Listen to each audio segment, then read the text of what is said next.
USC got some great news. The portal, everyone's focusing on the portal, getting portal pickups and having people come in from outside the program. But there's two things that really can help a program is to keep that roster together. Everyone thought it was a foregone conclusion that Emanuel Pregnon, Eman, was on his way to the NFL. The guy came in from Wyoming last year, has improved every single day, every single game, and became most likely the best and most consistent lineman on the USC squad. Is announced that he's returning for his final season at USC. Was going to help anchor that left side with Elijah Page. Great news for Jada Mayava. I know he's probably the happiest guy on the team right now, knowing that that left side is going to be protected.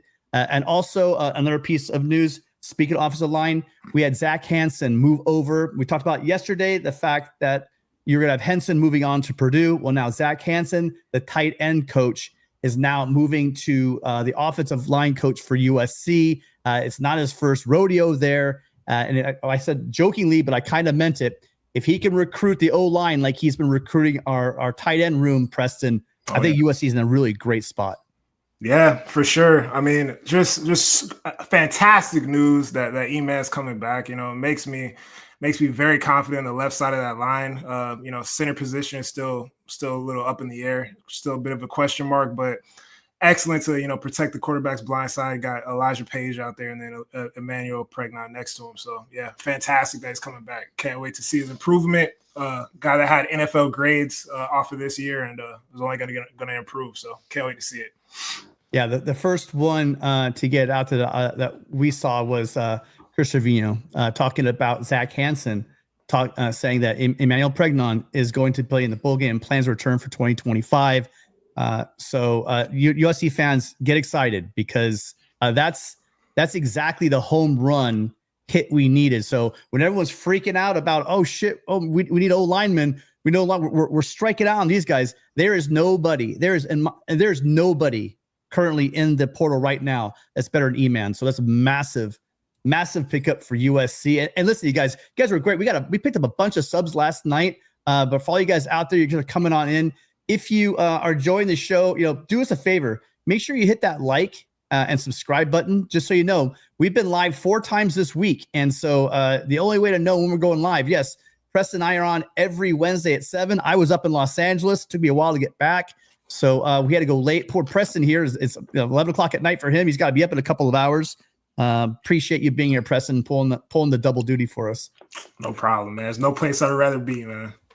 Right, well, listen, let's just get into it. So the phone number is up here. Remember, this is your guys' show, 888-997-4539, 888-99-RILEY. Give us a call. Tonight, I'm moving fast, Preston. Last night, I had 15 people that came in, wanted to call. I'm bad at my job. I talked too long. They left. I mean, there were people waiting 30 minutes. I can't do that tonight. What we're going to do is, guys, come on in, have a good take on this. You can take off of what we're talking about. You could talk about Emanuel Pregnon, how great it is to have him back. You could talk about Zack Hanson, his experience and what you think he's going to be able to do for the offensive line. And I think that, these things have a big part. It's kind of a ripple effect. You're going to see it. You're going to see the guys that came in, if having a familiar face slide over. I think that's going, because obviously your tight ends coach works directly with your offensive line. There's a lot of coordination between those two units. There's a familiar face in the room and going to allow some continuity in the program. Gabe, if you guys haven't checked out Gabe's video over at Trojans Blade, awesome breakdown of it. I mean, he has a proven track record, he being Zack Hanson, of getting guys into the league. So make sure you go check out his video as well. Preston, did you get anything out on Hanson? No, I kind of talked about, some of the younger offensive linemen. I made a little video about that, Justin Talnu, and how he might end up at that right tackle position. But yeah, man, Hanson, excellent guy that played the offensive line position, guy that coached the offensive line position. And we've seen it has been an elite recruiter at the tight end position while at USC. So yeah, I've got complete faith and trust in him and happy we were able to do an internal hire with Zack Hanson. You guys make sure you're getting over to the Voice of College Football merch if you guys want to get some Voice of College Football merch. We don't have any USC stuff, I don't believe yet, like this. But I mean, listen, I'm a sucker. If you watch, all I have are black hoodies. Black hoodies, usually black hats or cardinal hats, and maybe a white hat here or there. But there's these are nice. These ones right there are over at the Voice of College Football. Just great hoodie. Go check it out. All right. Well, let's do our first caller. You ready, Preston? Let's get it. All right. Hi, caller. What's your name? Where are you calling from? Hey, man, this is Suka, man. You cut out there. Can you repeat that one more time? My name is Suka, man. I'm from Los Angeles, man. The Locke High School in L.A. Oh, yeah. I was just, man, my thing is. C-League. Yeah, definitely, bro.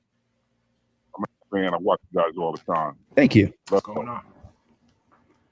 But the thing is, bro, let's get this dude up out the door, right, bro. To be honest with you, this ain't USC football now, man. This dude don't even know how to lock down California. Let's keep it 100. He's not locking down the California area with no recruits. This dude should embody the Pete Carroll method. Look at the blueprint, what was done, and you emulate that. Pat Hayden get rid of Orgeron. We got rid of the right people. This dude doesn't know me. This is not Oklahoma. This ain't the country. This ain't Texas. This is Los Angeles. We got too much talent in Southern California for it to be lost to other schools. We got too much in NIL for this dude to be holding up. Listen, I'm going to be on record right now, and I'm going to say it to the whole country. This dude is an OC at best. He's not a head coach. Let's keep it 100. I listen to USCJ. I love the Trojan Blade. I love USC. I love what you guys are doing, but we got to keep it 100. This dude can't coach it. He can't coach out of a paper bag, bro. And I've been seeing everything. I've been following this team. I've been a USC fan for 40 years. I've been the rigmarole. I'm from LA. I'm off 104% people. I used to catch the bus to the college team. You know what I'm saying? I've seen all the greats play. I've seen attitude. This dude doesn't have a USC attitude. He doesn't have that. He don't have that kind. He doesn't embody the culture. Because, man, look what Pete did. Pete laid the blueprint, and everybody went away from it. Everybody away from the success what Pete did. And he has Pete right there on campus, and he's not taking advantage of it? Oh, come on, man. Let's keep 100, man. This dude needs to go. Let's not even waste so much on this, man. Listen, you got Chris Claiborne here. Sam Baker here. You got greats here that want to bring this program back to where it needs to be. You want to hire them? I'm pissed that on there. How are you not recruiting LA? What's the other dude, the D-line coach? Why you don't have all the in California? Why is everybody escaping going to Ohio State, Notre Dame? You know what I'm saying? Going up west to Oregon. That should not be. That junk didn't have to eat was here. Ask Sean Cody and them. The kids that went to Emanuel Arch, went to Locke. You know what I'm saying? Wilson, went to Long Beach Poly. What was they at? What are they at? Modern Day wouldn't send nobody nowhere else but to USC. We had all the top 10 coaches. How are these kids escaping? How did CJ Stroud get out of California? You know what I'm saying? This is what I'm saying. This dude has no substance, bro. He doesn't know the culture. He's embracing the culture. You don't bring around the people that can help the program. You know what I'm saying? I'm looking at Coach Williams. I'm like, dude, why you don't have Aaron Donald on every visit that dudes come to town? All these D-line come to town. Why are you taking advantage of this?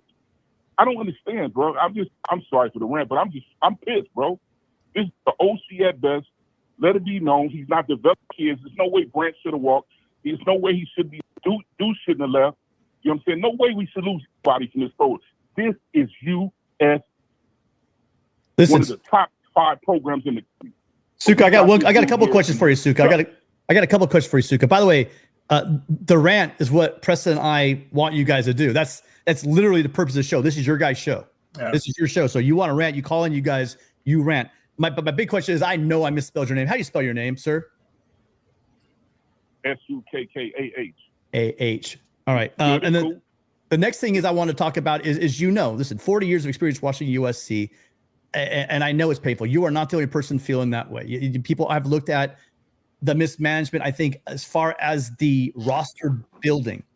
I'm with you. We deviate in one spot. I think Riley is a good coach. You can come at me. I'm cool. But I think he can do it.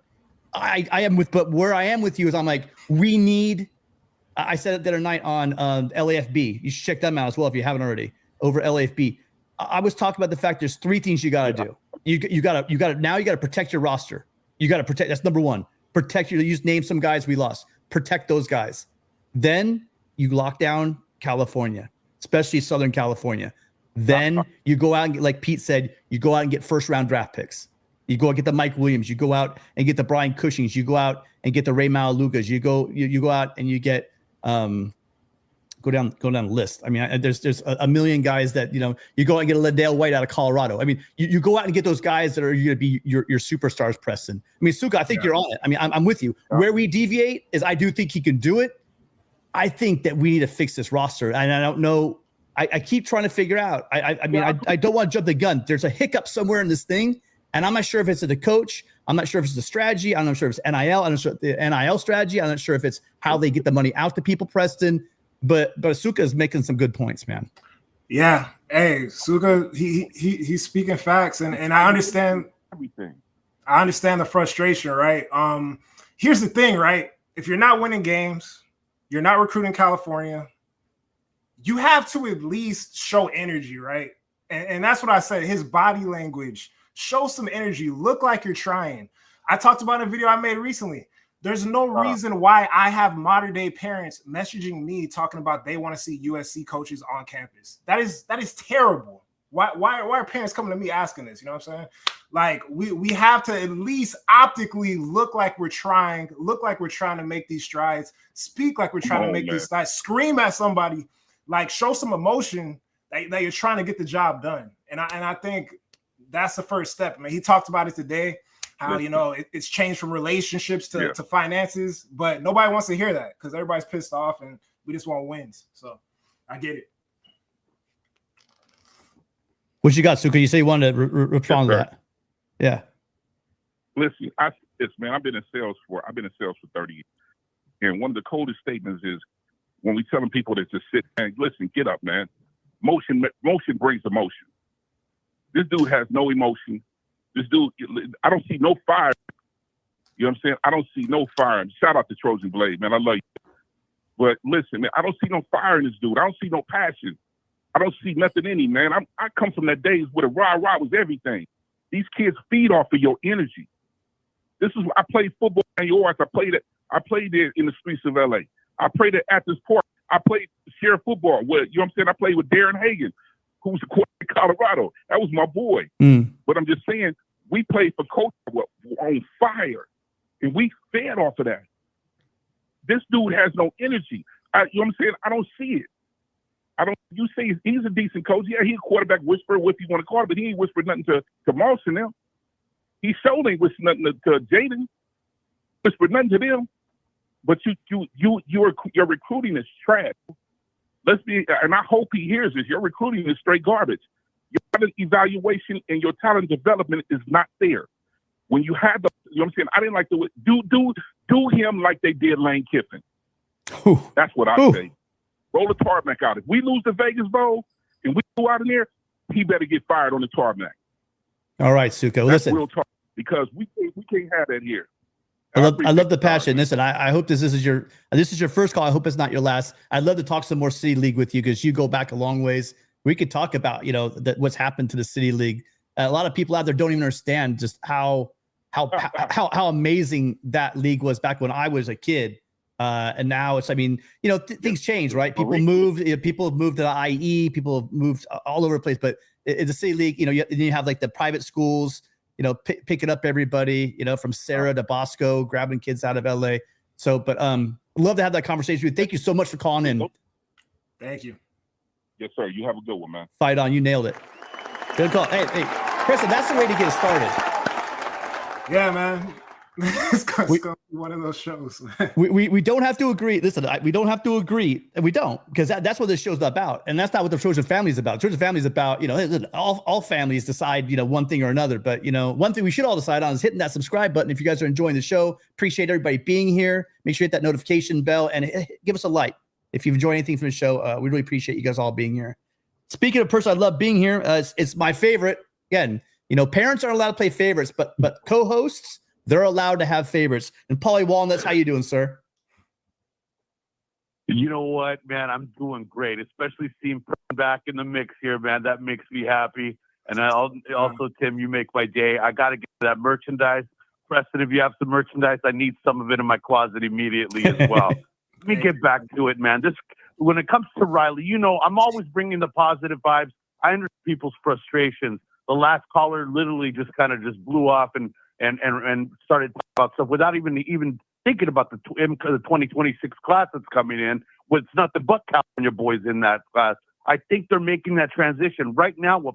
Lincoln Riley can't win with people now, and he isn't going to win. The only way he's going to convince these people is by winning on the field, and which I think he's capable of doing. Right now, he isn't the only coach out there. Right now, we got a guy over in Oregon over there that's looking great. Where I don't think he's even that great of a coach, but he has money behind him, and they're a juggernaut right now. But you look at every other coach, Ohio State, Alabama, you name the universities. For some reason, all those guys are struggling keeping players. Why do you think Nick Saban left? He couldn't handle dealing with this new age, this new college landscape. You got Riley over here trying to figure out how to deal with this crap. And then on top of that, he brings in the number one recruit, defensive prospect that Anton Lynn was raving about today. He's never seen a prospect like this kid today. And then you bring him, still not good enough for people. You have, Sermons. We bring him in. He committed. That's still not good enough for everyone. But it's time for Lincoln to show these people how it's done, and it's going to get done on the field, man. I'm telling you, I believe in the process. Of what I will not take people talking trash about this beloved university of ours, man. What this university has given me in my life, and I'll tell you what, as fans, we all need to be united and stand together, man, and realize when we're united, we're a force out there. And when we're over here letting people talk bad about our university and ripping it to shreds, man, that's not a good look for us. When we're doing the same thing over here, just ripping them on social media left and right, we should be supporting these guys. And if it doesn't work, it doesn't work. Damn it, we're Trojans, man. That stands for something, like I told you yesterday, Tim. We need to believe in that, man. And not enough of these guys here talking about the past. I don't even think Pete Carroll would be handling this NIL thing pretty well right now. This thing is a complete society, man. It's uncontrollable right now, and until we get it figured out, we got to deal with it. But when I look at Elijah Page and he's over on the sidelines talking about believing in Lincoln Riley's vision, then that means the world to me, man. When I see players like that talk about it, it tells me Lincoln's doing something. Some guys get the message off a little different. Some guys are raw Bill Parcells style, and some are a little bit Tom Landry, quiet behind the scenes kind of thing. It's whatever works, man. But some of these players, the majority of them, I've heard it many times, they believe in Lincoln's vision, and I'm with them, bro. I'm going to ride till the end because I'm a Trojan through and through, and I'm going to roll with it, man. And I believe in us, and I can't wait till see you. I'm praying Lincoln just shoves it in everyone's face and shows them what we're about, man. That first year right there was a little taste of it. I think less is better, and we're going to, with the whole thing, the trimming of the certain areas on our offense, I think we're going to be a little bit more explosive with the guys that we have. Watch out for a career year from Lemon and guys like that. And also, I plan on our tight ends having a huge impact this year. We got Pregnon back. Our offensive line is going to get that much better. And our defense, just wait. Dude, I have so much faith in our defensive coaches. You have no idea. Belk and all those guys, man, bust their ass every single day. So let's give these guys a damn break, Trojan family out there. All right? Anyway, love you guys, man. Fight on, brothers. Fight on. Okay. I mean, this is what I want. This is what I want. I want Suka. I want that. So I'm in the works. We're setting it up. We're gonna have a show where it's just gonna be. I don't know what we're gonna call it, rants and raves. I don't know what we're gonna call it, but it's gonna be a quick hitter. It's gonna be a quick hitter show, and you're gonna come in with about a 30-second rant, and that's what we do. And then old school, just like Jim Rome, because Jim Rome, I'm not ripping him off because he didn't do it anymore. He did it when he first started, and we're gonna have it just like the old days. And at the end, we're gonna do a vote. Who's the best call of the day? We're gonna hit that. I haven't decided when we're starting it. Probably next week. But those two, you guys, if you want a blueprint for what I want to hear, listen to Suka, listen to Polly Walnuts. That's exactly what I want these calls to be like. It doesn't have to be spectacular, and you can keep it short, you can go long, but just be a part of the show. Press and I here, we gave you some ideas. Call on in. Again, 888-997-4539. We do want the Trojan family to sound off. Hi, caller. What's your name? Where are you calling from?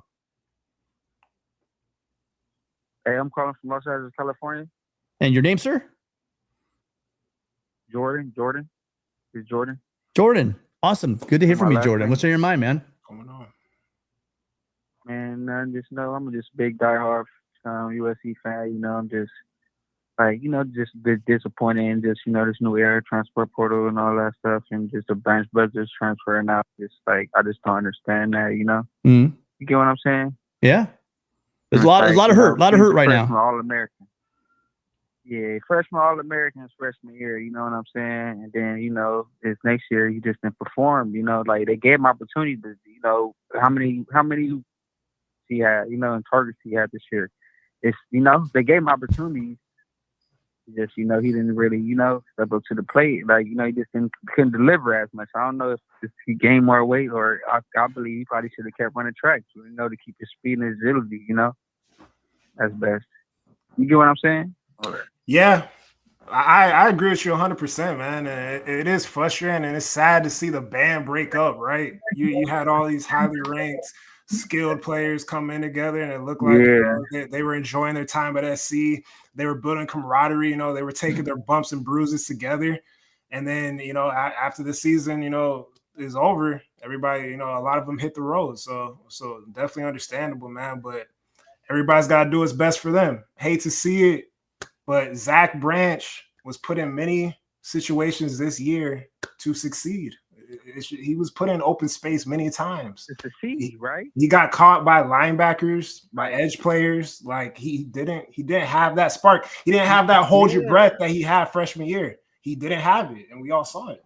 Yeah, exactly. My bad, bro, but exactly. Yeah. You get what I'm saying? Yeah, I hear you. Like, like you say, he was getting caught by linebackers, when it's like, bro, like, I just see you took a kick return and you split like 3 defenders, you know what I'm saying? Like, so quick, and they couldn't even catch you, Yeah. That may be the biggest mystery of last year, right? There's some serious, like, moments. But I will say that I don't know where I just expected him from day one to have so much separation. And then when he got the ball, like his freshman year, that proverbial, you can't tackle him in a phone booth, and I got some shots of, it wasn't like he wasn't elusive, you guys. It wasn't. It's just some of the stuff that exactly. There were moments of it, right? But there just wasn't that consistency. And there were a couple drops, some big drops, one of which would have got some field goal position that may, let's face it, football is not one play, but sometimes one play can turn a game. And there was a play on a 3rd down, and he wasn't the only guy. There were a lot of guys that let us down on 3rd downs. Believe me, I'm not saying that. But those moments, we need receivers to be clutch. We need those, you need those Dwayne Jarrett's on 4th and 9. He had a contact. His contact was loose. He couldn't even see it. That ball is perfectly thrown, but he made that catch. It was making the rounds. Just like Jacoby Lane. There's a ball, and Jaden put some pepper on it, and it was deflected 5 feet from him. If anyone tried to catch a ball that's been deflected that fast, 5 feet from you, you have to have massive hands, number one, for him to just even, have a chance to get that ball. But then to take the concentration to haul that in and then toe the line, that's what you need to do. And we didn't have enough of it last year. Yeah, only person was Jacoby, really, and they all had drops. Lemon. Huston, except for Lemon. They did, but except for Lemon, he came in clutch when I didn't expect him to. You know what I'm saying? Like, I didn't expect him to be like a receiver. Jacoby Lane was making amazing catches. He was like it was like he'd catch it here and then he'll drop it here, and like he'll drop big moments. You know what I'm saying? So it was like, all right, I get why he transferred. It's like big loss. But let's put it this way. Let's make very clear though. This is not. Let's not turn this into like what they're not. They were also there. He also had some great catches to help SC win some games. They're amazing. You know what I mean? And I think he's going to be special. And I think if Zion, and if Zion can stay healthy, he's going to do some great things. And both of them, wherever they go, we all clearly wish them the best of luck. They're Trojans. I don't care what anyone says. I hope they opt out and just stay. Honestly, I want them to stay. You know what I'm saying? Because that is the big loss. You know what I'm saying? I hope they just opt out, just try to see their options. You know what I'm saying? And then just be like, oh, I'm staying. But, most likely they probably going, but wish them the best, but I wish, Yeah, good call, Preston. Listen, appreciate you calling in. Hope you call in again. That's a great call. This is your first call, isn't it? Yeah, it's my first call ever too, you know. And, Awesome. and then that receiver group was a young group, and then Joyner. Oh my God, I don't know why he left. He was gonna be the number one running back next year. It sounds like I'm not sure, but the comment came right from Raleigh afterwards. That some of these things these young men feel, and they have the right to do it. This is their lives.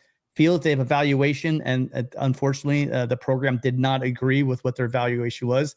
And just like anything in life, there's a market for it, and he's going to go make that money somewhere else. That's the truth. Yeah. All right. At the end of the day, yeah. It's sad. It's sad, but yeah, that's the reality. You're right. Well, listen, thank you, Jordan. Nowadays. Jordan, great first call. Thank you so much for calling in, man. Thank you, man. That's a solid call. Fight on, man. Hope you call in again. All right, yes, sir. Thank you. I appreciate you, sir. Thank you. Cheer up, brother. That's what we mean, guys. We want calls. So you guys come on in, have your take. Let us know. You don't have to agree with me. You're probably going to agree with Preston. But, listen, it doesn't matter if you agree with either one of us. We want to hear. This is your show. You guys are the stars. 888-997-4539. Give us a call. Let us know.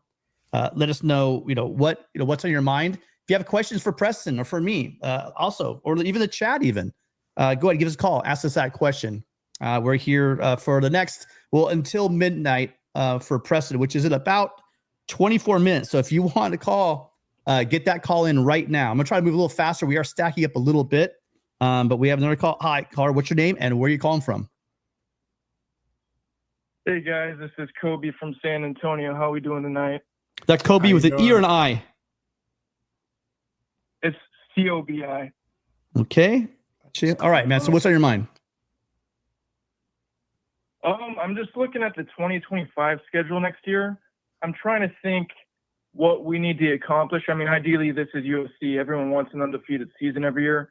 But just how you look at the roster and this coaching staff right now, I think if we want to get that momentum back on the recruiting trail, I think you need to accumulate 10 wins on the season, whether that's 9-3 in the regular season with a bowl game win or 10-2 and a close bowl game loss. I think that's what turns the recruits' heads when it comes to the recruiting trail. Because you look at that LSU win, right? That's when we got Drill Miles to commit. That's when we got that big time defensive tackle from Utah to commit, because they say, hey, USC's winning. They want to come play for us. Why wouldn't you want to come to Southern California where it doesn't rain and you have the beach available and one of the greatest schools all of America? But it starts with winning. If they win, all the rest that we're looking for comes to us. The recruits, they want to come here. It's just a matter of producing on the field. And we know that. But looking at next year's schedule, I think not only do they need to go 9-3 at least, one of those wins has to come from the big three that I'm looking at. That's either Michigan at home, Notre Dame on the road, or at Oregon. Ideally, you want to win all three. But win one of those games, the biggest games on the year, and that's going to help a lot on the recruiting trail, especially Oregon. Can you imagine going into Eugene, where they're, the most on-fire program right now when it comes to recruiting, to go in there in their backyard and kick their butt like we always have until, recently because of Nike. But to me, when I look at the schedule and when I've looked at how it correlates with recruiting in the past, it always has to do with just winning on the field. It's the product that produces. Yeah, why would you want to come to Southern California when you can go up to Eugene and have 151 days of rain a year? Do you know what I mean? I mean, what the hell are they thinking? Well, Eugene has it going on. They have a lot going on in Oregon. I'm just messing around. They are the model for what people should be doing, I believe, with their NIL. I just do. You got to have professionals in place, marketing guys, having that Nike machine, retired guys of the Division Street. I'm hoping it's been changed. We don't know. I mean, I'm kind of going off of last year. I'm kind of like a kicked puppy, but I just keep seeing L's and L's and L's. But we don't see the things like Emanuel Pregnon. We didn't see that coming. We're worried about guys in the portal, offensive linemen that aren't coming to visit. Oh, our NIL sucks. Well, maybe you didn't know the fact that probably, again, the best offensive lineman available was on our roster, and they probably recruited him to stay. And that's a big win for House of Victory, in my opinion. Yeah. I saw that news earlier on Trojan Blade, and I was stoked about that. And then I was wondering, well, would Monheim possibly come back? But then I saw an article that he's already preparing for the draft. So no, Monheim's not coming back. He came back. He already came back for his year. He did that extra year already. What Pregnon's doing right now. I mean, you heard that right, Preston? You just looking at that because of COVID year. You know, I honestly, the COVID year is something. I'm, you know, all you big brains out there, you can explain the COVID year and all that stuff to me. You know, I never know when a 5th year senior is coming back for a 6th year or 7th year and all this stuff. Some of these guys go play quarterback up at. Speaking of Eugene, plays for like 15 years. I don't, how long did he actually play? I'm not sure. It was a long time, Preston. About 8 years. Yeah, man. Hey, listen, great call. I really do think USC is on the right path. You know, I do. I think the NIL. Remember, when we think we're getting L's, there's a bigger picture. Also, this isn't it. As soon as the bowl season's over, as soon as the playoffs, you know, those playoff guys get the portal, there's gonna be some big names. That's when we're gonna see what our NIL is made of. This is just the first round. These are nibblers right now. These guys are like fill your roster with some. Most of them would be for some depth pieces, right? The big names are coming, but they're again. This should be a day for celebration. If you're a Trojan family, you should be celebrating because with Emanuel Pregnon coming back, anchoring the left side with Elijah Page, that is massive. No pun intended. Massive for what the future for USC is going to be. One last thing for us, Kobe. You good? Yeah. I mean, kids don't dream of going to play up in Eugene. Historically, they're on par with Oregon State and Washington State. It's just because of the money. It's just because of the uniforms. They didn't really do much before the 2010s. And so kids, like I said, when it comes to the on-field product you produce, kids want to come to SC. Why would you not want to come to wait, but Kobe. But aside from this, Kobe, hold on. I'm sorry. I like the crack. Listen, I love the crack on Oregon. Nobody likes to make fun of Oregon more than me. But Oregon is winning, and SC's been Heltoning. So all those kids you're talking about, they grew up watching Oregon winning. And a lot of those kids here in Southern California, right, they have grown up Duck fans. I know that hurt. God damn, that hurts. But it's true. It's true. They have. But it's time for USC to turn that around. Yeah, they got that thing rolling. All I'm saying is they got it rolling recently. A lot of people may not realize that, but I didn't think about the fact that it was generational, that a lot of these kids saw them grow up. I had to throw one last thing in there that's on my mind. You can discuss it if you want. A name that I still really like, even though people think he's a lock to Oklahoma. I think John Mateer, he reminds me a lot of Baker Mayfield. If we can roll the red carpet, throw a couple mil at him, I think he would make our offense very dynamic. I like Jaden Maeva, but just throwing that out there, and that's pretty much all I have to say. So, way back, I said to Gabe, is there a quarterback out there? And the first name he said, Trojan Blade said, John Mateer. He's he's not in the portal, but that guy would be perfect for Lincoln's system. He said it's just perfect. Got a lot of love for Trojan Blade already tonight. But he said that flat out. This is way back, right? But the problem you're gonna have is I forgot the name. The Washington State Cougars OC is now at Oklahoma, and he's almost a lock. He's almost a lock because it's just a natural thing. He can just roll right into that offense he already knows and keep playing. All right. Hey, listen. Yeah, but if I'm making my pitch, I just No, go ahead, make your pitch. What's that?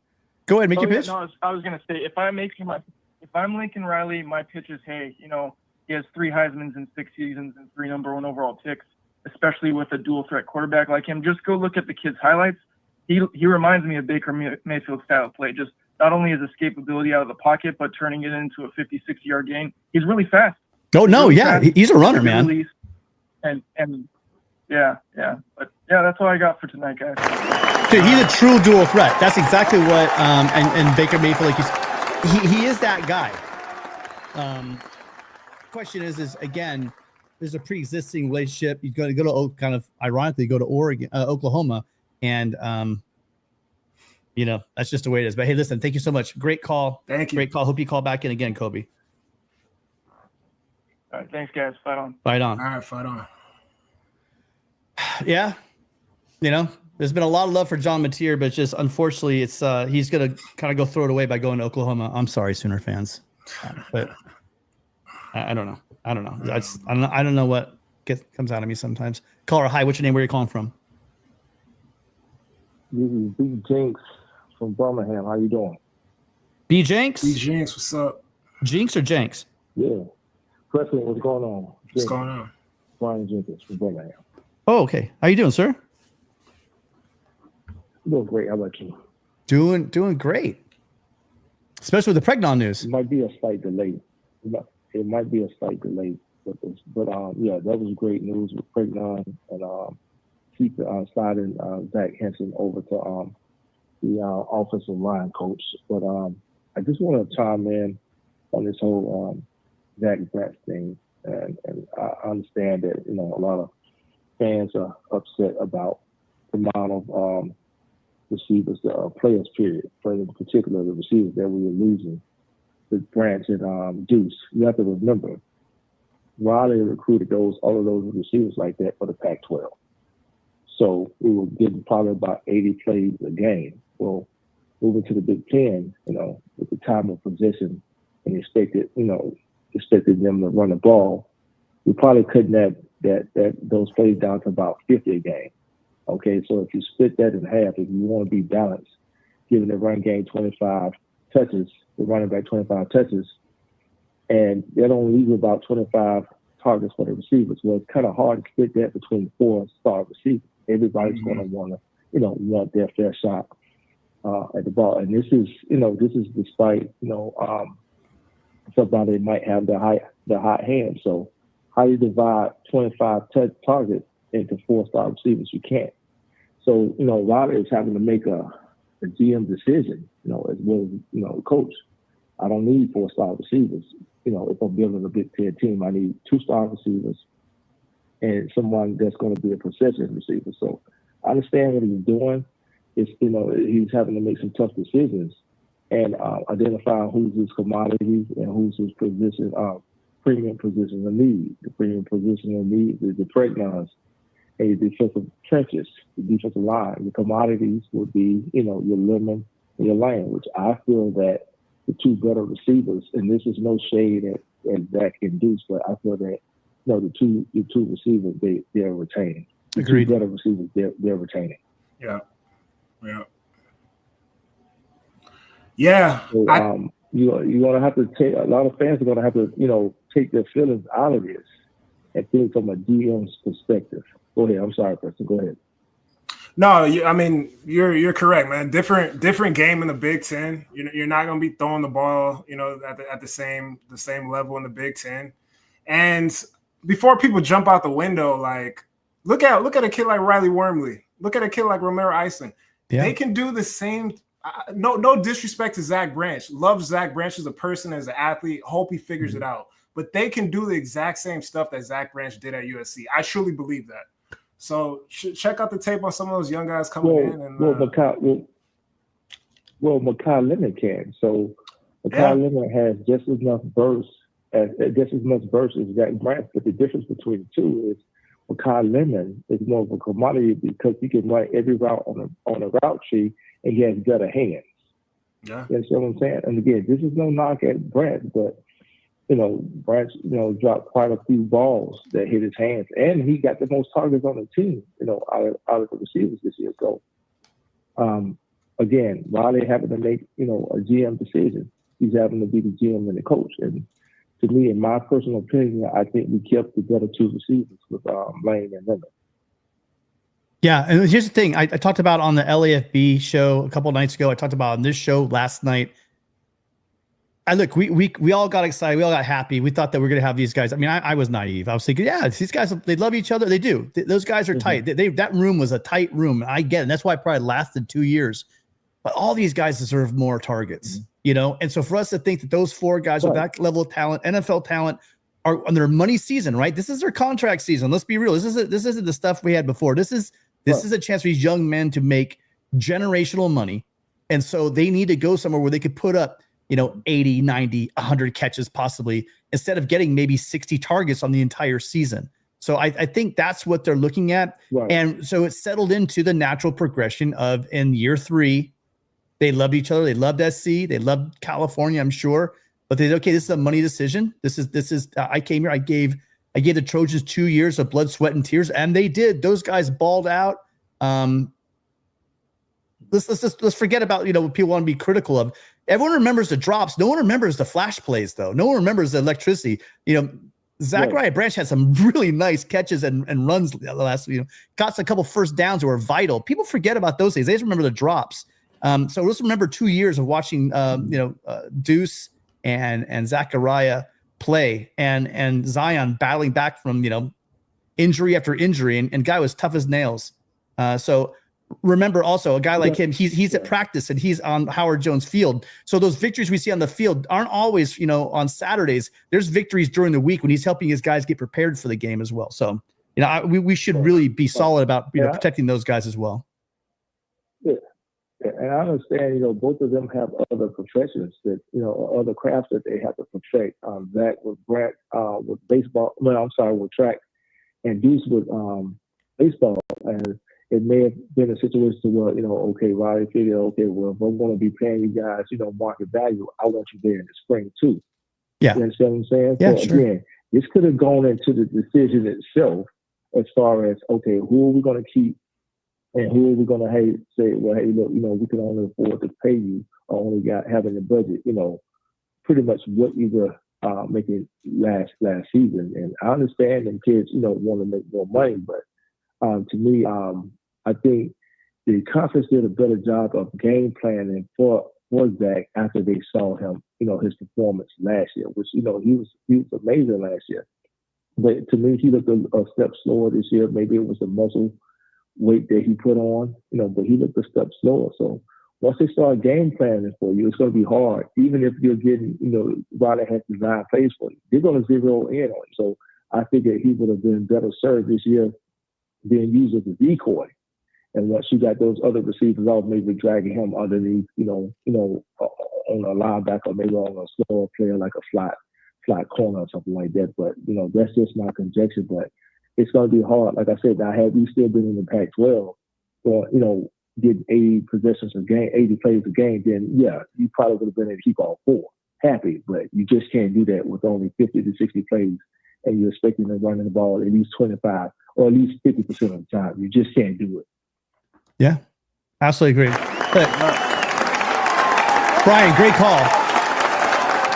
Brian, I'm sorry I didn't catch you right away. You called in before. Yeah, you definitely bring the knowledge. Appreciate you. You actually you saved me that one night. I did a StreamYard show, and you're the only person who showed up. So appreciate you. Right. And I've been on the platform with Preston before. We've been on the platform before. Bouncing different ideas off of each other. But I appreciate content like this. People, fans able to call in and voice their opinion and get their perspective. So shows like this really matter, and it helps, a lot of the fans who are on the ledge, possibly, get forward to the next game or to the next season. So thanks a lot for all of your hard work and all of you guys do. Okay.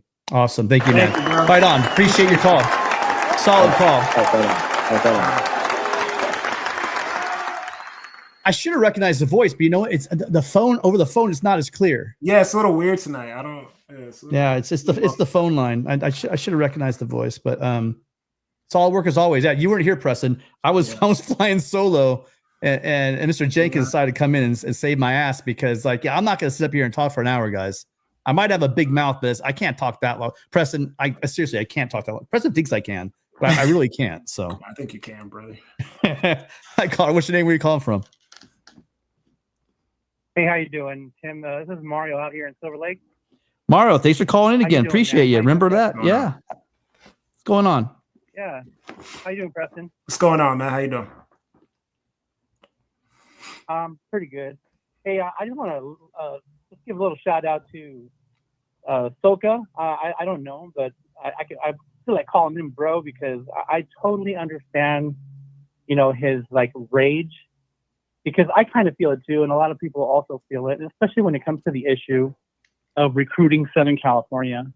I mean, I don't know if I heard it or I read it, but somebody was saying that it sure isn't right when Georgia has more Cali boys than USC. And if that is true, there's something wrong, right? So I could feel that. I feel Soka on that issue that we need to recruit Southern California really hard. And, you really can't, you can't really look at Lincoln Riley and say, well, he's not a Cali guy. And maybe Jen isn't either a Cali girl. But you know what? Neither was Pete Carroll. And he did it so well. Well, Jen actually is a California girl, by the way. But go ahead. She's actually is local.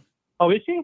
That's my understanding. If I got that right, chat can always tell me. They'll always tell me in the chat, but I'm almost 90% sure that she is from Southern California. Well, good to know. But then there's no excuses. Even less. But, the two things I wanted to talk about really heavy today is the portal, and only, I'm not really going to be harping on who's leaving and who's whatever for as far as USC goes. But what I see is a real problem right now is I heard a report that said there's almost a little short of 2,000 kids right now in the portal. And if that is true, then I need to say this out loud. College football is broken. That is wrong. Something's got to change. Because I'm sure that USC isn't the only school out there that's feeling the what's going on with the portal, and also the timing of the portal before the bowl games. That's beyond stupid. I don't know. I'm not going to candy coat that one. I just think that everybody right now, all these kids, the reason they're in there is because they're chasing the Benjamins. Loyalty to school, and maybe your parents went there, or you grew up watching that, or your family's going there and been there, whatever the issue may be, that turned us all into, fans of college football for a particular university. The reasons that had happened before just don't seem to be cutting it these days. And that's the problem. I think that when the kids chasing the Benjamins is not going to end up good. It just isn't. I mean, isn't there one school right now that their coach left and they have 25 portal people? Is that correct? Well, you do realize also that the port. So the transfer portal's changed a lot of things, right? But you do realize that some of these young men are either being processed out, which are basically say, hey, you know what, we're not really seeing you in the depth chart next year. You might better be served going somewhere else. Then there's the guys that say, hey, look, yeah, you have me at second string. I want to be first string. This is my junior year, my sophomore year. I see a better opportunity for myself over there. And it's not just maybe it is chasing money, but it's chasing that NFL dream, because it's hard to get drafted if you can't put tape up there. So I mean, there's a lot to it. Let's be very careful. Yes, money has why wouldn't it have a big, heck, if someone's going to give me that kind of money, $300,000, I'm going to be chasing that money. Right.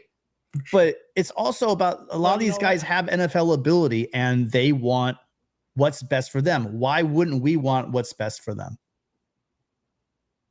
Well, and I agree with you. Let's make USC what's best for them, and then we'll stay.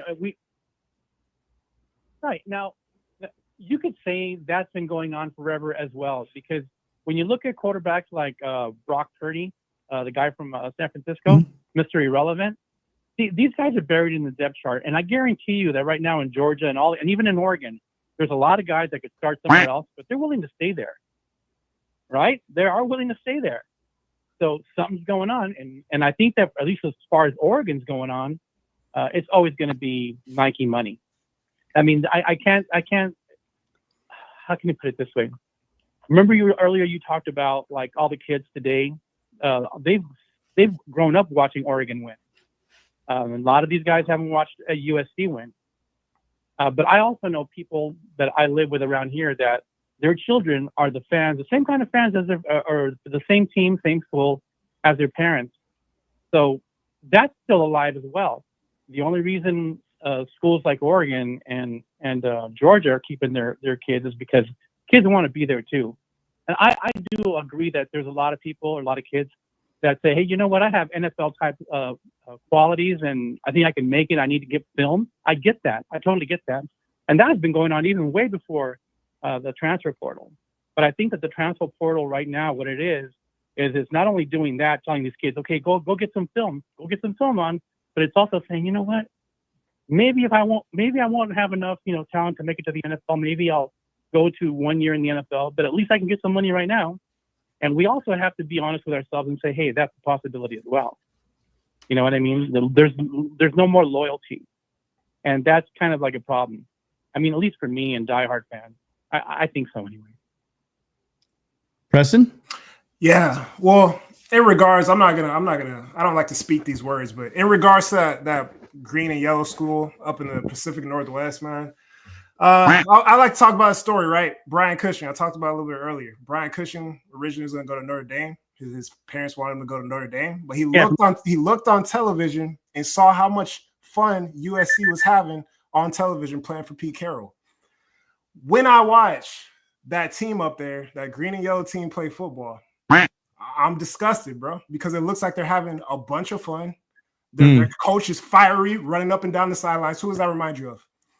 It's that. Don't you dare say that. I'm not don't saying you who say it that, is. Preston. I'm not saying the words, but it reminds me of something that we had in the early 2000s at USC. And that is another problem, coupled with the money, coupled with the wins, like having fun, looking like you're having fun, and getting some Jordans, getting some Nikes, having a fiery coach that fires people up, people buy into what he says. That's the problem, man. We miss it. That's what we need at USC. Well, but yeah, it's hard. I mean, right now for me, I'm at a low because I love SC so much, and what I see going on is just, it hurts you to the core. So I don't know. I think that just listening to what you said earlier, Preston, about someone talked to you about how come no one's going to Notre Dame? How come no SC coaches are going to Notre Dame? And I think I had heard that before, but for you to reiterate that also reinforces that really is true. Yeah. And that's something that we also need to address as fans, at least talk about, say, hey, what's going on? Because maybe our conversations might reach the ears of people that can actually do something about it. You know what I'm saying? I hope so. All right, Mario. Hey, listen, great call. We said too many times. We talked about the Ducks too much. I know, Mario. Next time, I want better from all of us. I want better from all of us. We're not gonna say that four-letter word, but yeah, no, I get both. I get, Preston, I'm just messing with you. I don't say the words. I don't say the words though, but you know what I'm talking about. There is a lot of fire. There is a lot of fun, and that reminds me of the SC program when we were doing very well. And you know what? You know what's fun? Winning. And they're doing a lot of that, and that's why they're having a lot of fun. And Mario, man, thanks a lot, man. That was a solid call. Appreciate you very much, man. Can't wait for you to call back in. Fight on, man. Hey. All right, thank you. You guys fight on as well. Fight on. Yeah, I just messed with you. I'm you're spot on.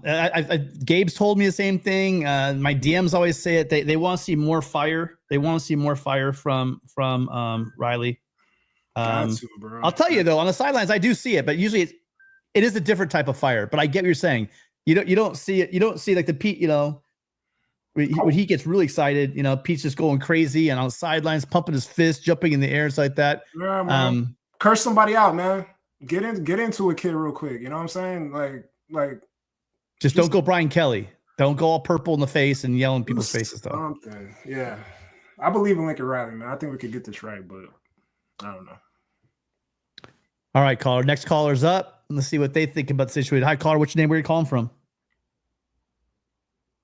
What's up, Tim? I'm Terrence from LA. What's up, Presto? What's going on, man? Big fans of y'all show. What's up, Terrence? Yeah. I was calling basically to I feel like we all just need to relax for a second. I feel like we learn a lot from a man in the face of adversity.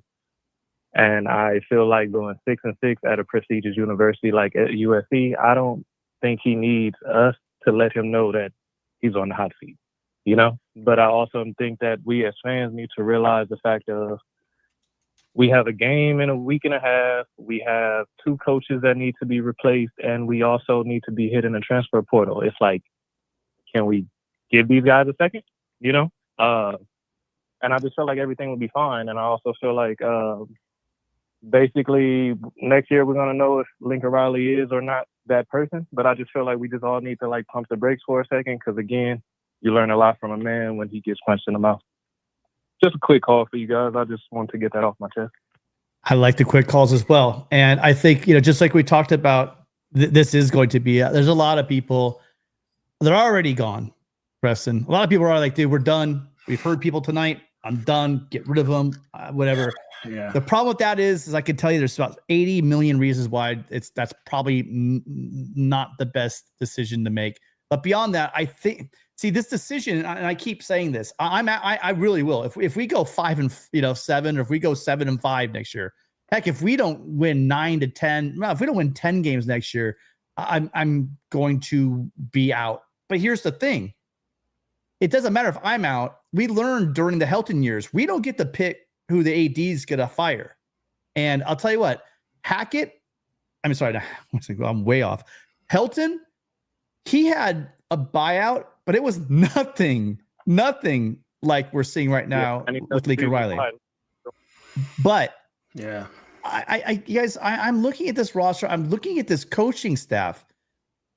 I'm not just drinking the Kool-Aid. USC was very, very close to having a solid season. Is it where we all want him to be in year 3? No. But remember, the first 2 years were wasted on NIL. Our NIL was a mess. We weren't playing the same game that the top universities that were serious about football were playing when it came to NIL. And I'm not talking about just having the money. I'm saying the way that they were distributed. They weren't even making deals till guys came onto the campus. They were doing it the way it was supposed to be. They were doing it by the letter of the law, the way the NCAA, I think the NCAA would come after us, because believe me, they would come after USC first, not Tennessee. They would have come after USC immediately. I promise you that. They'd have 5 or 6 NCAA guys, and we aren't smart enough to fight them in court like we should have done back in the Reggie Bush thing. So there are no more excuses. The NIL's there. It's funded. We are playing the same game there. We're giving guys deals before they sign and get on campus. So there should be no problems. And I think we're seeing it. Remember, when Michigan did really well, they were able to press them to keep those key guys. Emanuel Pregnon, I don't know what his draft evaluation came back, his grade came back at, but I'm telling you, he very well could have gone to the NFL. And he's staying. And a part of that, you guys, is NIL, and it is House of Victory. And so give House of Victory credit when credit's due. That's my 2 cents. For sure. No, I agree. I mean, we got to roster retention, man. Roster retention. Got to continue to recruit your own roster. And it's a different ball game, man. There's caps, there's limits, and you got to evaluate what's important, what you need. And yeah, man, hopefully we could just continue to learn the process and learn this landscape, because we got to make moves. Anything else for us, Terrence? Yeah, just another side note real quick is we keep talking about recruiting from California, and I feel like now I'm pretty sure they got the point, because if you really pay attention to the recruits, either in the 2026 class or the transfer portal, they're from California, outside of 2 guys in the high school class, I believe. Mm-hmm. So it's like they hear us complaining, so see it as well, So I just feel like we just need to chill for a second and just let it all play out. And also, it's 2 transfer portals. This is the first one. They're going to get it right, I believe. But I appreciate you guys for the call. Fight on. Right on, Terrence. Yeah, I think you're right on. I think they are going to figure this out. I think USC, for the reasons I named before, I think they're getting it all together. You brought up the fact this is this is going to be a solid recruiting class in 2026. California has a lot of studs, and I think USC is going to clean up. I do think they're going to clean up. The part of that I've been talking about, Preston, is that USC, their coaches are used to recruiting other regions, Texas, Georgia, Louisiana, right? Out that way. It takes time to come in, even though you are USC, to come in and establish these connections with the local high schools. And I think that they've done that. And I think that they've established with the young guys. You got to remember, when you come in, you start recruiting for 1 year, where they're already being recruited for 3 or 4 years by Oregon, and you want to swoop in last minute, and Alabama's been talking to them for 2 or 3 years. The defensive staff's been talking to them for 2 or 3 years. It's kind of hard to build that traction up. So USC now has a full year of recruiting these guys in the cycle and into 26, and you're starting to see those dividends. For sure. Doug Belt doing an excellent job. Amazing. Out here and getting these West Coast defensive backs. Yeah, the latest one, RJ Sermons. You guys wait till you watch RJ Sermons. I watched him play at Rancho Cucamonga. I saw him at the Elite 11. The guy's long, he's fast, he's athletic. You can see he has good genes from his dad, Rodney Sermons. So another Trojan. So get ready and get excited, because these guys are for real. Hi, caller. What's your name? Where are you calling from? Good evening. It's Avery. I'm calling from South Carolina. What's up, Avery? How you doing tonight? I hear all that energy in your voice. I mean, it's been lack of better words, it's been a slightly tumultuous week. I'm ready to call in tonight and get on Lincoln. Did you catch the news today, though? I mean, Wait. You think that retaining Emanuel Pregnon is just that? Really? You think that's the energy you bring to Emanuel Pregnon signing on for another year? Our best lineman. Right, so you got the left side of the O line. Listen, you got the left side of the O line situated. You still need 3 offensive linemen. Yeah, we're gonna need a center. Good center. The new coach, new philosophy. We got it, man. I don't want you. I've been telling you for a minute. Lincoln is a good offensive coordinator. He's attempting, because I did some research on Lincoln. Mike Leach, after it was obvious that he wasn't going to have a future as a quarterback, Mike Leach really put him up under his wing and showed him how to run the team, right? Everything in which that he's doing when he's having to revert back to what it is that he knows or what he's taught, it's coming from up under that tree. And he's moving like that. And here's what I've been telling you. I think you've kind of been dismissive of it because he's been to the playoffs and won. I got Heisman Trophy winners or whatever. Yeah, what are those things, right? I give kudos. That's just trinkets. Those are just trinkets. What the hell am I saying? I know. It's all flash, isn't it? Yeah. Break that down. Yeah, Heisman trophies. Here's where I'm about to break that down. First overall draft picks. What nonsense? Yeah, go ahead. Right. I respect that. This isn't those 40 points a game. Ridiculous, right? Yeah, right. I'm gonna give you the counter to that, and here's why I know he isn't that guy.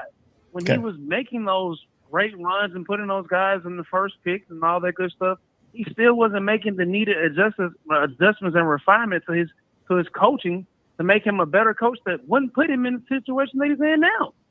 How many years has he been a coach? How many years has he been a head coach? What, 15, 20 years? How long has he been a coach?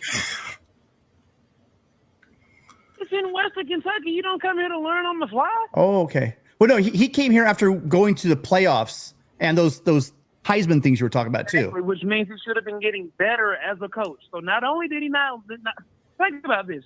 Why did he lose against Georgia? It wasn't because he didn't have a Heisman winning quarterback, because he gave up 50 points. Wasn't that like his second year coaching with Preston? Wasn't like his second year or third year coaching? And didn't he inherit Mike Stoops from Bob Stoops? Am I correct on both those things?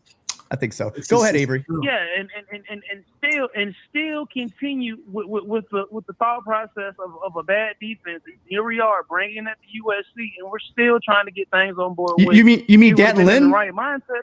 You mean Danton Lynn, that terrible defense, and the best, probably the best defense, one of the best defensive linemen in the country, just signed with USC? You mean that kind of defense?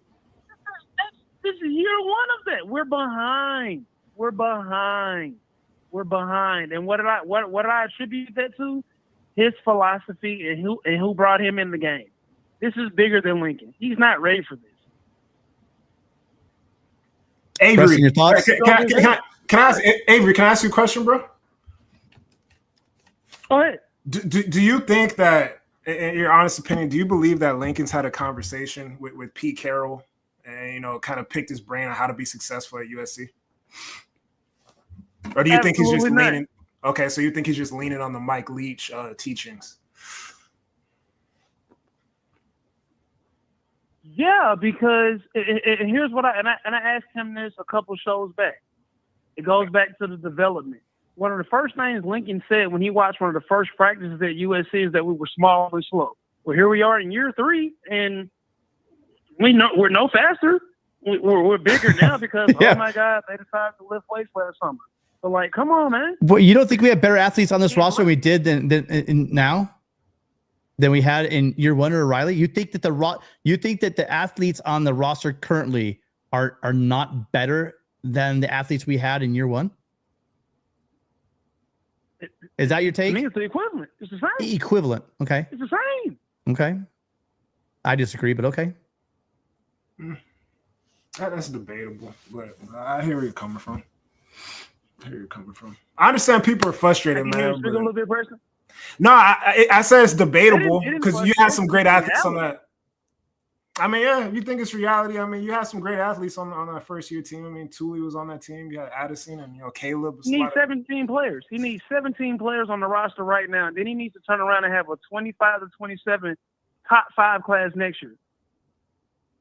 Yeah, I mean, well, hold on. That's solid. You just named 3 players that probably are better than possibly better than anyone we have on our roster right now. But I'm talking about the other 82 guys on the roster. I'm talking from number 1 to number 85. You cannot compare these 2 rosters. This roster is significantly better than that. The headliners that he just named, we don't have a Tuli Tuipulotu, to my knowledge, on this team. We don't have a Caleb Williams on this team. We don't have a Jordan Addison on this team. But if you go from, your best player to your 85th best player, the depth and the quality of athlete we have on this team, I believe, is a very, very big uptick from where we started 3 years ago. Why aren't the results rendering that big? Because in the first year, we had a guy like Tuli Tuipulotu who literally wrecked teams, and quarterbacks were throwing up interceptions and turning the ball over at a record pace, which helped mask that Grinch defense. You also had a very veteran offensive line, and it's anyone that knows football is that if you have an offensive line like that, there's a reason why Caleb Williams brought him everywhere he went, because he knew they were a big part of success.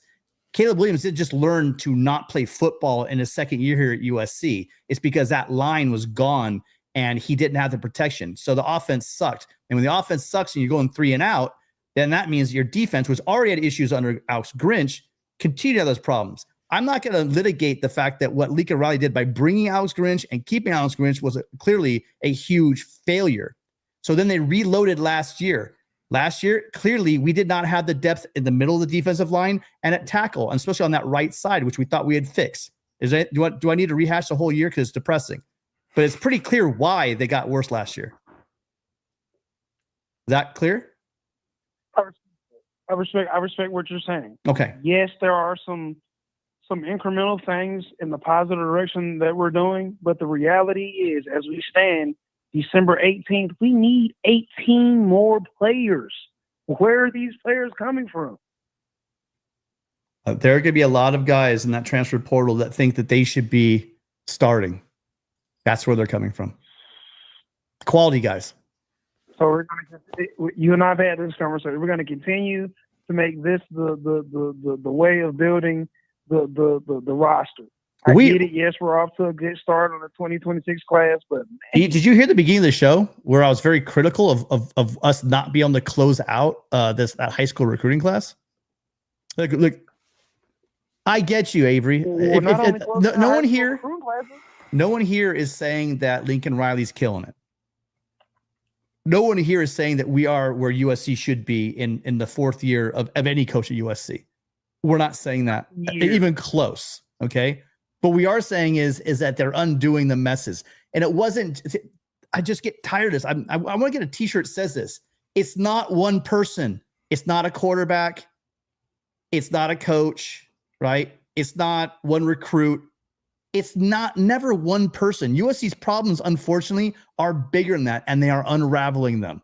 And I do think they've made progress. What we're seeing now is not what we saw in year 1. We saw a lot more wins in year 1, but you know what? There were some close games in year 1 that could have bounced the other way. What if Caleb is 2 inches short against Arizona and he doesn't get that 2-point conversion? I mean, there's a lot of things that happened in 2022 that made everyone get way over their skis, including this guy right here. This was a bigger rebuild than I think fans wanted to think it was. And Riley screwed up by bringing Grinch. That's clearly obvious at this point, which compounded the problem. USC needs to still fix a bunch of stuff, which includes quality depth on both lines. They get that, we'll be good. The coaching is there. I'll argue all day long with anyone who wants to tell me the coaching staff isn't right. They got the coaching staff right. Okay, let's see who they bring in at linebacker. Let's see who they bring in at tight end coach. But I like the rest of it. And we got to get out of here because it's late. But Preston, do you have any last words for Avery before we roll on? Nah, man, I understand. I understand why Avery's frustrated. All I can say is we can't go back in time. We just have to move forward. So hopefully things get better. But we can't go back in time. Everything that's happened has happened. And I do think we'll be able to get 18 people in here. I don't know if they're all going to be elite difference makers, but I think we'll be able to get 18 people in here that could play USC football. So we'll see. We're going to see if all that money's there, Avery. We've been told there's a lot of money available. We're going to see if it's there and this thing works. And again, I hear you, but I think there's a lot of holes, and I'm sure you think there's a lot of holes in what I'm saying, and I respect your opinion, but I think that it's doing a lot better than we were. I think people sometimes forget how really bad we were in 2001. Sorry, 2021. I think people don't realize how bad we were. Well, and in 2001 actually. So it does take time. There were screw ups through how we dealt with the NIL and coaching personnel. There's no doubt about that. But you can't, like Preston just said, you can't live in the past. Got to move on. Got to look at right now. Right now, the coaching staff's solid. Give them some depth. Hopefully, this offensive line is where I think it's going to be. I've said that 2 years in a row. But hopefully it is where I think it's going to be. And if they can protect Jaden, then I think the USC has a good shot. We just got two guys. We just got, so even with Pregnon and Page coming back, you're going to be inserting either plug and play guys or guys that you hoping pass your eye test. Is the portal closed? Then wait. Is the portal closed? No, it's not. But then once again, you still need to refurbish and replan and still get quality depth. They got a lot of really good. Hold on. They have that. The offensive line depth that they have. They just brought in 2 really great tackles. They're not going to be ready right away, Avery. That's why we're going portal. But Aaron Dunn is a quality tackle. A man that big, that moves that well, and has feet that good and hands that good is going to be solid. Alex Payne, sorry, and Aaron Dunn, same thing. Aaron Dunn's a big guy, a really big guy. But sorry, Alex Payne, a guy like that moves that big, moves that well with hands like that, is going to get it done. Yeah. Tobias Raymond, we're going to see him. We saw a little bit of him earlier. He's going to be, this will be his 3rd year. We're going to see what he can do. Hayden Trier's been hurt. Micah Banuelos has been hurt. These are young guys that do have talent. Micah Banuelos is a really good. When we got him from Washington, everyone was excited. He's been injured. He's getting healthy. He got healthy this year. Hayden Trier got hurt. He got healthy this year. There is young depth. Makai Siena, if he put on that weight, that guy has a motor, and he's just I don't know. He plays with a ferociousness. They got dudes. They're still a bit young. They're coming up through the system. That's why you have to continue to get that help from the portal. But some of these guys, like Elijah Page, like Tobias Raymond, watch this year. And the fact that Pregnon's coming back, we plug in a center, we probably pull a big portal guy at guard, or a guy like Hayden Treater or Michael Banuelos hops up and jumps in there, or Lonnie Noah just kind of takes that next step. We're going to be all right. And we have depth. We finally have depth. We got lucky last year on offensive line. No one got hurt. We got depth. So hope that gets you off the ledge, man. I'm not on the ledge. No, never that. So, I mean, I honestly been trying to get in touch with you the last couple of days. We've been doing the show, especially with everything going on, just to kind of just throw out my perspective on what's going on, right? No, I'm not a Debbie Downer or anything like that. No, you're not. Far from that. But having said that, like I'm probably one of Lincoln's biggest critics, because I saw him before he got here and only knew what I needed and want from him in the current situation, and just being upfront and transparent. He ain't produced. I appreciate the Heisman Trophy, but I would swap that out any given year for a national championship, or just being in the playoffs. Yeah, agreed. Avery, thank you so much. Again, we don't have to agree for me to know that's a solid call. And I know you're not a Debbie Downer.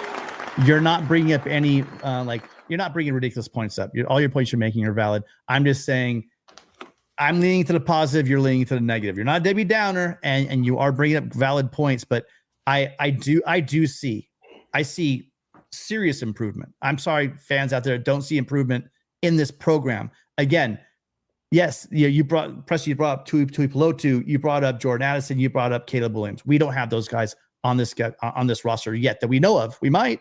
Yeah. But what I will say is, looking across the entire roster, looking across the entire coaching staff, no one out there, come on, please, in the chat, let me know. Please feel free. The phone line, I mean, Preston's got to get out of here because he's waking up in like 20 minutes and he's probably going to fall asleep the road and then we're all going to feel bad. I'm getting worried, Preston. No, but if I'll stay on the line if someone wants to tell me that I'm wrong about the roster and about the coaching staff, I'll be here. But otherwise, we're getting out of here. Great call as always, Avery. Safe travels, because you are our traveling person, man. You're here, you're everywhere. So fight on, man. Thank you. Good to talk to you guys, man. Fight on. Solid calls all night long. Started off the beginning of the show with Asuka from LA. I hope he calls back because I want to talk about, man, the City League. He definitely sounds like he knows his stuff when it comes to that. Paulie Walnuts, my guy. Thank you so much. Jordan from LA, Kobe from San Antonio, B. Jenkins calling in. Thank you. Mario from Silver Lake, Terrence from LA, and then finishing off with Avery, the traveling man himself. Thank you so much to Preston, you guys. I told Preston we've been an hour late, and he pulled in as always. Preston, any final thoughts before we get out of here? No, man. Let's just ride this wave. I hope and pray that things will get better. Yeah, man, nothing else. Can't look in the past. Just gotta continue to look forward and hope for the best. So those are my final words. We had as many as 400 of you guys on. We're down to about 300. Appreciate everybody being here tonight. Thank you. I know there's lots you guys can do. Make sure you're checking out Preston over at Preston's Paradise and Fight on Preston on Twitter. You can check me out at Tim_Prangley on Twitter and Instagram. We'll be on again, I don't know, when news pops. Otherwise, you'll see us here throughout the week. We're always here Wednesday night, 7 p.m.